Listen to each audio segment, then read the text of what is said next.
ያደኩት በስነ ስርዓት ሾፌር ተቀጥሮልኝ የራሴ አራተው በቃ ወደ ጂም የሚያመላልሰኝ ወደ ፈለኩበት ቦታ ሁሌም በቃ በዚህ እንደዛ ተሞላቅቄ ነው ያደኩት ማለት ነው። እና አሁን ይሄ ላይክ ለመጎረር ምናምን ሳይሆን የነበረኝ ታሪኬ ነው። ሰው ዲናይ ማድረግ አልፈልግም። ሌላ ሰው እዚህ በመኪና የሚመላለሰው አዶናይ እስከ ስንተኛ ክፍል ነው እዛው መቀሌ ተማርከው?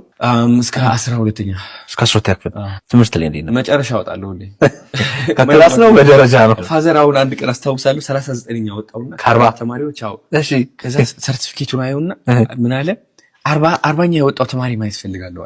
አንተ የበለጥክ ማየት ይፈልጋል። ምንድነው አንደኛ የወጣውን ሳይሆን 40ኛ የወጣው ማየት ይፈልጋለሁ። ምንድነው ምን አይነት ሁኔታ ውስጥ ነው ያለው? ትምህርት ያን ያላለው ቦታ አትሰጠውም ምናምን ቦታ አልሰጠውም። አሁን እንደዚህ ስል በጣም ብዙ ሰዎች ታላላቅ ሰዎች ሊናደዱ ይችላሉ። ኦፍ ኮርስ ግን ሐቁ ነው። እንግዲህ እንታረጋለን። ትምህርት ቤት ገብቼ ምናምን በቃ ይሁን ረባሽ ነበርኩኝ በጣምና ኢንተረስቱም አልነበረኝም።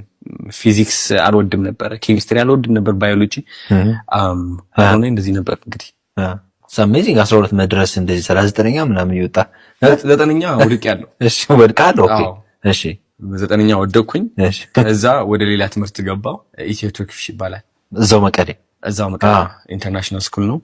እዛ ገባው። በዛ ምክንያት እድል አገኘሁኝ አሜሪካ እንደወጣ የናሳ ማለት ነው ከፍለን ወደ ናሳ ሎስ አንጀለስ ነው የሄድኩት። ሄጄ ደርሼ ቆይ ያዝልኝ ሎስ አንጀለስን ያዝልኝ ሎስ አንጀለስን ሀብታሙን ልጅ ሆኜ